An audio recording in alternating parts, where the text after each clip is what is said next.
we have multiple assets that we are pursuing internationally, inclusive of the United States of America. And in that respect and direction, we have some other associated bilaterals.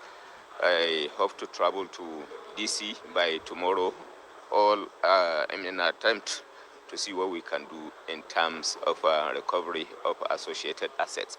But one good thing about the United Nations General Assembly is the fact that Nigeria as a nation, we are trying as much as possible to see what we can do in terms of building consensus associated with making things easy for claiming or indeed recovery of the looted assets internationally.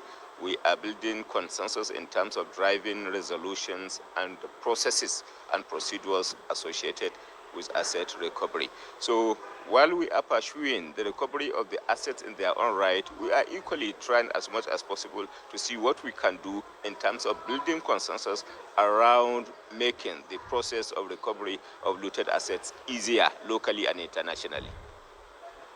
So at this particular meeting, what's the impact you're hoping to make?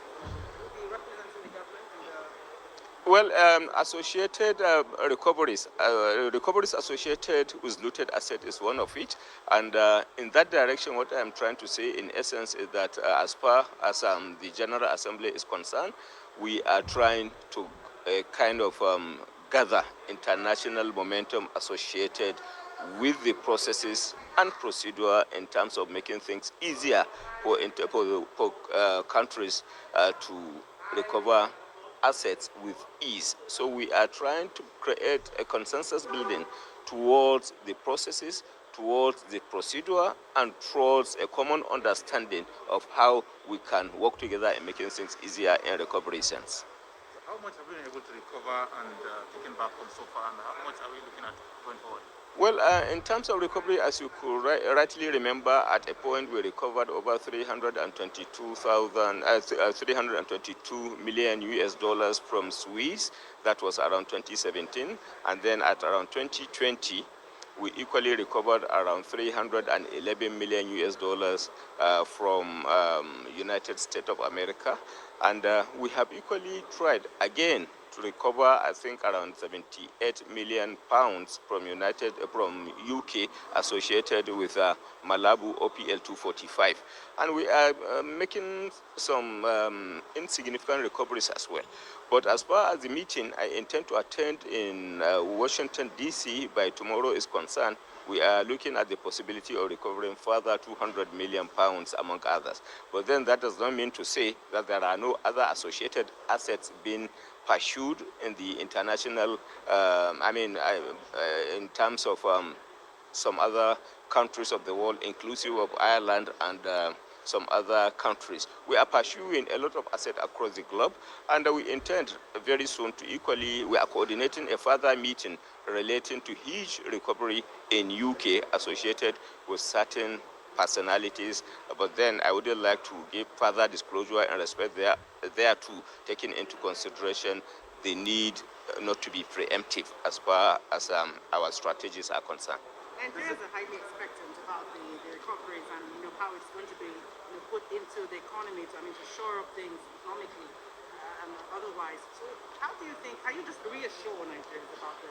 Well, I think the assurances are on the ground. The assurances associated with the fact that the $322 million earlier on recovered were what was indeed deployed in the social investment program of the federal government, program that affects the program that was intended to empower people, particularly as it relates to earn power and associated programs, inclusive of trader money, inclusive of associated programs that have to school feeding programs as well. So in terms of touching the lives of the Nigerians, I think that 322 million naira impacted positively.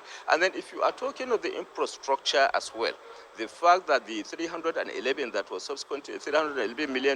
was subsequently recovered from Switzerland was indeed deployed in Kano, Abuja-Kano highway, Lagos-Ibadan highway, second Niger bridge, is a testimony to the fact that these monies being recovered at the instance of the federal government are indeed effectively and efficiently being utilized for the development of the nation, for supporting the poor, and indeed bringing about changes in terms of poverty eradication as a program of the federal government. So I think we are doing wonderfully well in terms of deploying recovery of the looted assets and deploying same in projects that impact positively on the lives of the people. Recently, you talked about arrests made of those allegedly financing terrorist activities in the country.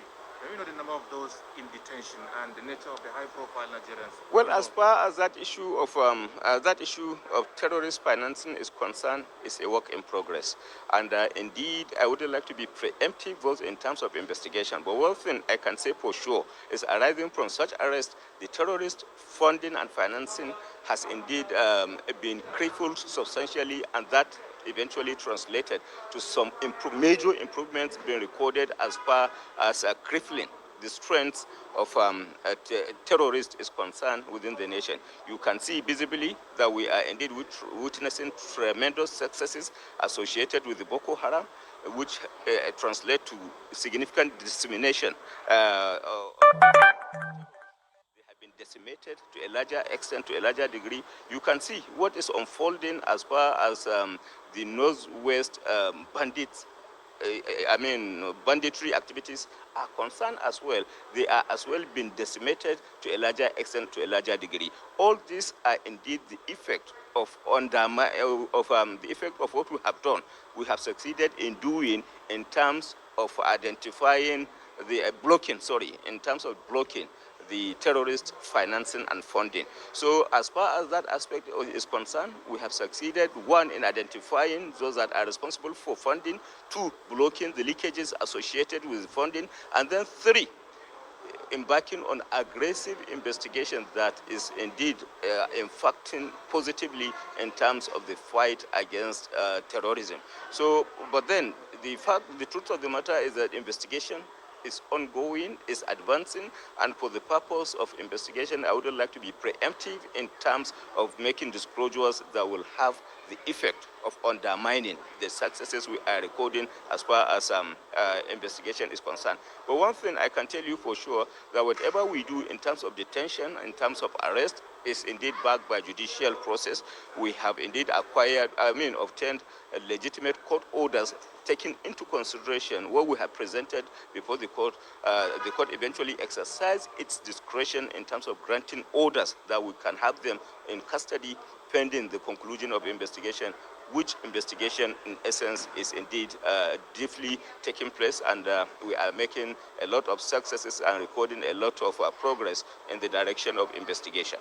As you rightly know, obedient to court orders and court judgment. But then you have to understand within the context of such obedience that there are associated rights and interests that are vested in the federal government, inclusive of right of appealing against a judgment, inclusive of right to file an application for setting aside the purported judgment and order, and indeed inclusive of the possibility of filing a fresh action if indeed the jurisdiction of the court that was alleged to have indeed handed down that judgment is in issue.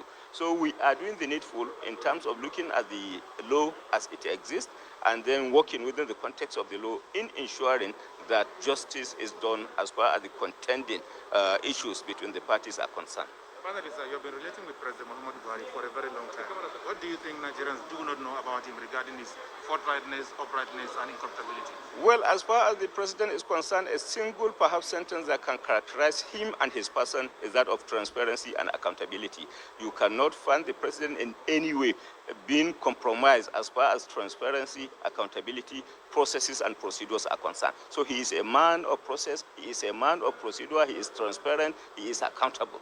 That, I think, can characterize the personality of the president very well, taking into consideration his general disposition as far as issues are concerned, both governance, administrative, and otherwise. You can never find him operating in breach as far as processes are concerned, as far as procedure is concerned, as far as transparency is concerned, as far as accountability is concerned. So he is an embodiment of transparency, an embodiment of accountability, and in fact, above all, an embodiment of integrity that has been acknowledged locally and internationally. As far as the core judicial system is concerned, is a status quo that as at the time the parties approached the court, it was the Federal Inland Revenue Service that was indeed collecting the value-added tax. So with that in mind, the federal government has succeeded in obtaining an order that establishes the sustenance of the status quo, which status quo is that the Federal Inland Revenue Service should continue the collection pending the determination of the court, and pending the determination of the cases that are instituted by states, particularly the Rivers State government and the Lagos State government, and the cases are being determined by the court. But one thing of interest is the fact that the federal government had indeed taken cognizance of the fact that where there exists a dispute between state and the federal government, it is the Supreme Court that should naturally have the jurisdiction to determine the dispute between a state and the federation. And we are taking steps to consider the possibility of instituting an action before the Supreme Court for the purpose of having this matter determined once and for all. Finally, sir, Thank you. Thank you very much. Thank you.